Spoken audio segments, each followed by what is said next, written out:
Келесі 249 есебіміз 3 таңбалы санның ең кіші ортақ еселігі 1155 санына тең. Егер ең кіші ортақ еселік 3 санға бөлгенде бөліндінің мәндері тақ сандарға тең болса, берілген 3 санды табыңыз деді. Ең кіші ортақ еселік қандай да бір x, y, z сандарына. Ол тең екен 1155-ке. Енді осы 1155 санын жіктеп алайық. Ол саны бізде бөлінеді 3-ке. 3-ке бөлсек 385 кетеді. 385-ті 5-ке бөлейік. 5-ке бөлсек 77 кетен болады. 77-ні 7-ге бөлетін болсақ 11 кетен, 11-ді 11-ге бөлетін болсақ 1-ге тең екен. Енді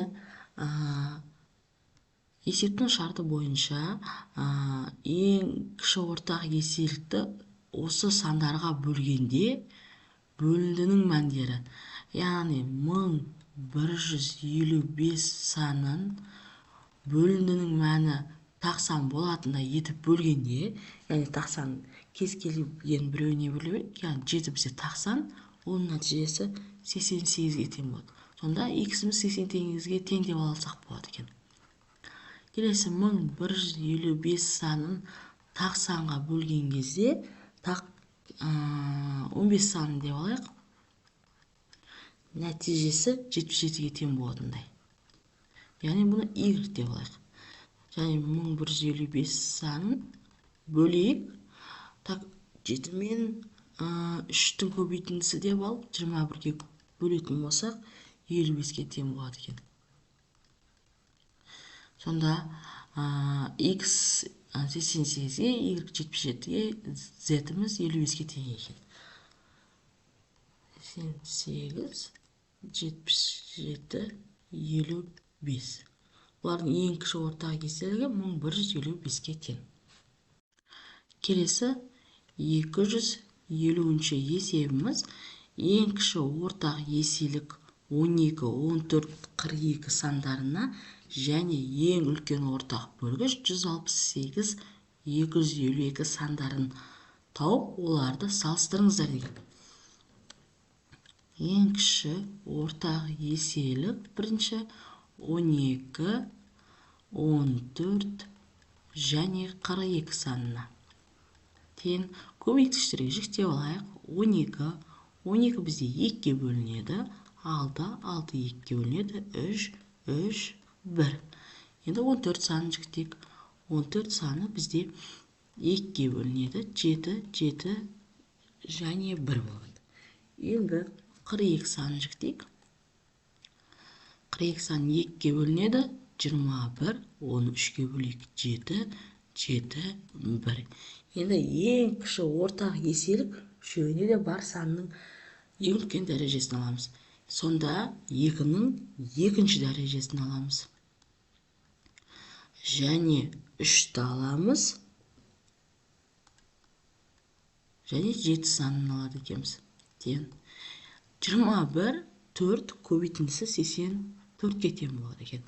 Енді ең үлкен ортақ бөлгіш бізде 168 және 252 санына тең.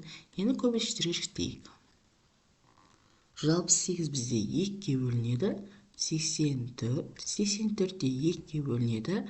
42. 42-ні 2-ке бөлетін болсақ, 21, 13-ке бөлейік. 7-ні 7-ге бөлетін болсақ, 1-ге тең екен. Келесі 252 санын бөлейік. 2-ке бөлейік. 126. 12-ке бөлетін болсақ, 63-ке тең.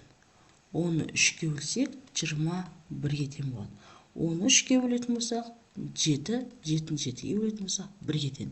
Енді үшеуіне де ең үлкен ортақ бөлігі, үшеуіне де бар санды аламыз. Ол бізде ең кішісі 2-ның екінші дәрежесі. Енді кіші дәрежесін аламыз ғой бұл жерде.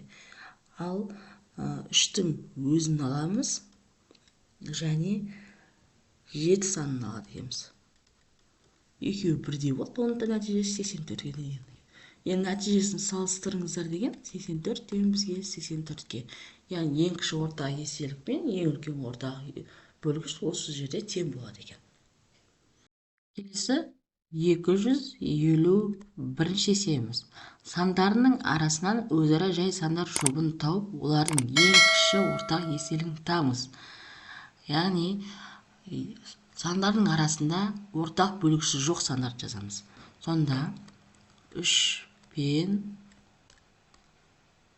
4 алсақ болады. Яғни ол екеуіне ортақ бөлгіші жоқ сан, Сонда 3 пен 7-ні алсақ болады. 3 пен 8-ді алсақ болады. Дәл солай 4 пен 7-ні аламыз. Және 4 пен 9 санын аламыз. 6 мен 7-ні алайық. 7 мен 8-ді алайық. Дәл солай 8 бен 9 санын алайық. Келесі 252-ші есеп. X және Y сандарының ең үлкен ортақ бөлгішін, ең кіші ортақ еселігін табыңыздар. Біріншісінде ең үлкен ортақ бөлгіш X және Y сандарына тең. Екі жақтағы санның дәрежесінің ең кішісін аламыз. Ол бізде мысалы A-ның өзі, V-ның екінші дәрежесін және V-ның өзі ғана аламыз. Кіші дәрежесін аламыз. V көбейтілген S. D өрнегі ар жақта жоқ, сондықтан да оны ала алмаймыз. Келесі ең кіші ортақ еселігін алайық. X және Y сандарына тең. Дәрежесінің ең үлкенін аламыз. A-ның өзін аламыз. V-ның екінші дәрежесі көбейтілген S және D. Келесі екіншісі ең үлкен ортақ бөлгіш X және Y сандарына тең. Дәрежесінің ең кішісін аламыз. Ол бізде A-ның екінші дәрежесі және V-ның өзі және S-ның өзі болады екен. Ал енді ең кіші ортақ еселік X және Y сандарына енді дәрежесінің үлкенін аламыз. A-ның үшінші дәрежесі, V-ның екінші дәрежесі және S-ның екінші дәрежесі көбейтілген D болады екен. Келесі үшіншісіне қарайық. Ең үлкен ортақ бөлгіш X және Y сандарына тең. Енді дәрежесінің ең кішісін аламыз. A-ның өзі, V-ның өзі болады және S-ның өзі болады екен. D-ны ала алмаймыз, Енді ең кіші ортақ еселік X және Y сандарына енді дәрежесінің үлкенін аламыз. A-ның өзі болады және V-ның үшінші дәрежесі, S-ның үшінші дәрежесі көбейтілген D. Келесі төртіншісін қарайық. Ең үлкен ортақ бөлгіш X және Y сандарына ол бізде A-ның екінші дәрежесі, V-ның екінші дәрежесі, S-ның екінші дәрежесі, D-ның төртінші дәрежесі болады. Келесі ең кіші ортақ еселік X және Y сандарына ол A-ның төртінші дәрежесі, V-ның төртінші дәрежесі, S-ның екінші дәрежесі, D-ның төртінші дәрежесі болады. Сонымен есебіміз аяқталады.